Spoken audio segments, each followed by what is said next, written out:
If there's two things that I admire about Baltic as a brand, it's that they come out with watches that I think have very nice designs and they come out with them quick.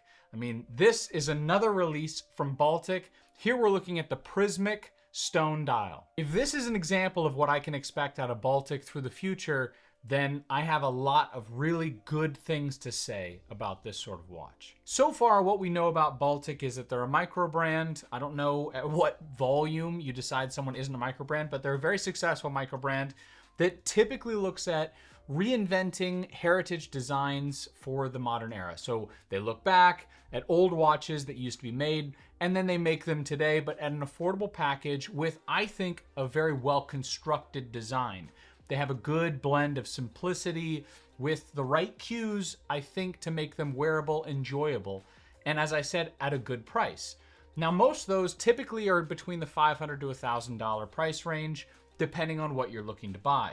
Here, they start to look at a little bit more of a higher price range, and they start playing with the fact that now they have boutiques in 3 major cities. So if you look at Paris, London, and New York, all have a Baltic boutique in that city. So if you want to visit Baltic and check out their watches in person, you can do that in one of those 3 major cities.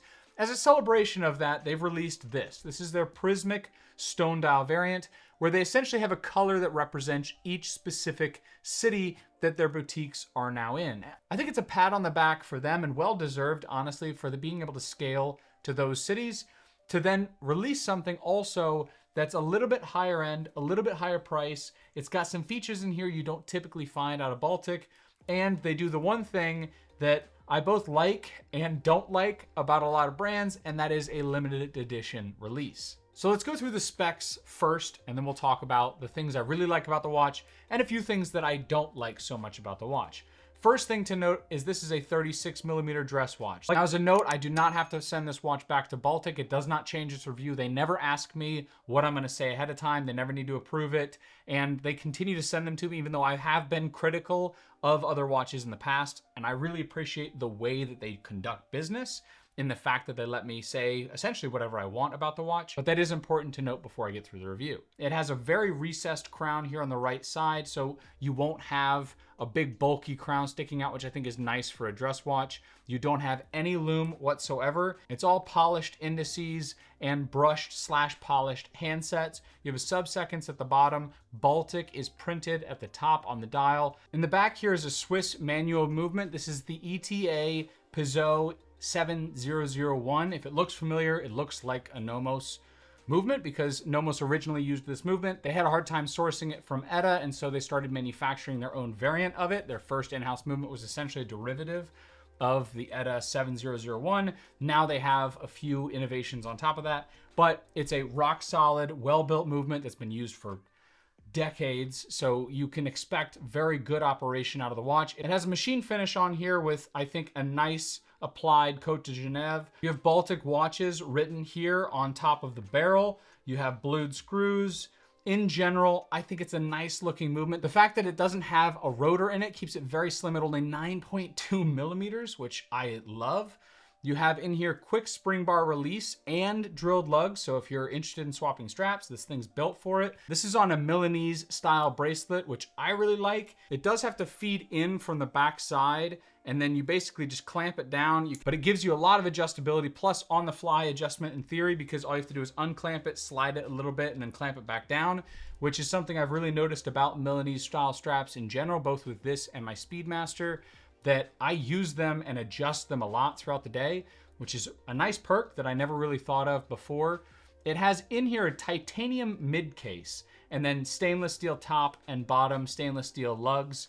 So it's a nice little offset, I think color-wise, where you notice this gray titanium mid case. Now, I don't think it gives it any extra wear resistance. It might lighten it a little bit, although the movement obviously adds a decent amount to the weight, and the other stainless parts add to the weight, but it's so thin and small that I never really was concerned about overall weight in general, but it is a titanium mid case, which I think is kind of a cool adjustment there. And the last thing to note, I mentioned it before, it's a limited edition run, so it's 200 per colorway. So the Green Jade in New York has 200 variants that they're gonna sell. I can show you each of the stone variants above here. You can see Paris has the Lapis Lazuli here, and London has the red agate dial. Now let's talk about the things I like about the watch. The first thing is gotta be the slim and compact profile. While people talk about how smaller watches are in these days, again, it depends on who you are. I think Panerai still clearly sells a lot of watches at bigger sizes. I think the 41 millimeter Submariner, the fact that's going slightly, barely increased in size, it's like 0.01 millimeters or 0.1 millimeters in size difference between the old one and the new one, but let's round up to 41, shows that larger watches are still in vogue and still popular. But when it comes to dress watches, a smaller size is supposed to be more classic, is supposed to be more presentable. It's what you would typically expect to be slipped underneath the cuff when you're wearing a suit. So a 36 millimeter watch, I think, is a nice approach. Baltic has always had relatively mid-sized or smaller sized watches in general, which I think is going to play to their base and most people are going to like. It does wear like a 36 millimeter watch. It doesn't wear like an Oyster version of a 36 millimeter watch, which always wears slightly large because the lugs flare and they're so fat. This is definitely going to be more slim, more petite. It's definitely going to fit more of the people that like, let's say, a Cartier tank, for example. A smaller dress style watch is definitely what you're going to find with this. I do think it wears well on this Milanese bracelet as well. I think it's been very well machined. It's smooth to the touch around here. As I said, the micro adjust that you can use with the Milanese is really nice. And the fact that it's curved to match the case is a nice looking aesthetic as well. I like the drilled lugs. I think they did a better job here on the finishing on these lugs than they did on, say, the M01, which I know is at a different price range than this, but the micro rotor variant, I think, had some finishing things around the case that could have been improved that I think they did for the most part on this. I think the bezel isn't as tall and as flat as it is on the M01 from Baltic, which I obviously reviewed as well, than it is on this. I think the proportions are nicer. I think the crown being recessed the way that it is and knurled in that kind of spiral fashion is a nice little touch as well. The color profile I think is fantastic, at least on this green variant. Very legible still, especially in light. Low light, because there's no lume or white paint, it's a little harder to read, but in like bright daylight, it's very easy to read. Baltic jumps out of the dial. Even the sub-seconds with the white markers are very noticeable. The polished indices that are applied on here, I think, are beautifully applied and reflect the light in a lot of different facets.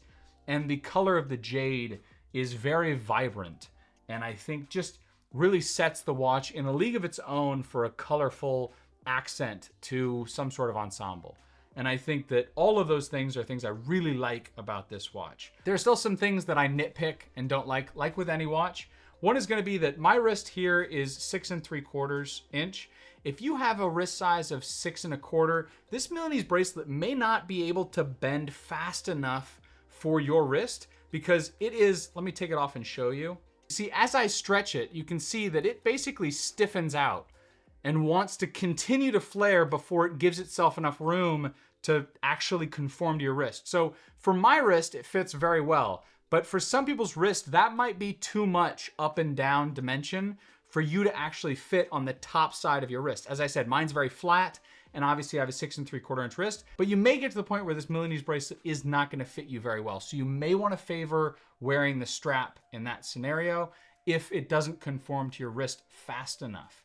I think these quick release spring bars on the back of these Milanese bracelet are nice to have, but the problem I've always had with quick release spring bars that stick out like that is I can feel these balls of this quick release spring bar pushing into the top of my wrist just a little bit.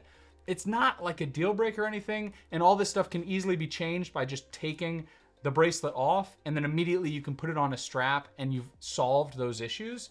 But that is something to note also with these quick release spring bars on this Milanese strap. So now that I swapped it onto this green suede strap, both my negatives of the Milanese are basically non-issues now. So really the only one that I have left, other than preference, which you can decide if you like the color or not, is the fact that this top is still a little sharp. I wish it was beveled or chamfered just a little bit so that when I rotate this crown, especially with how recessed it is, that I don't have to rub my thumb against the top of the side of the case so much, because this is slightly, it's not really that sharp, but it's slightly more angled. And so I feel it rub in a straight line against my thumb.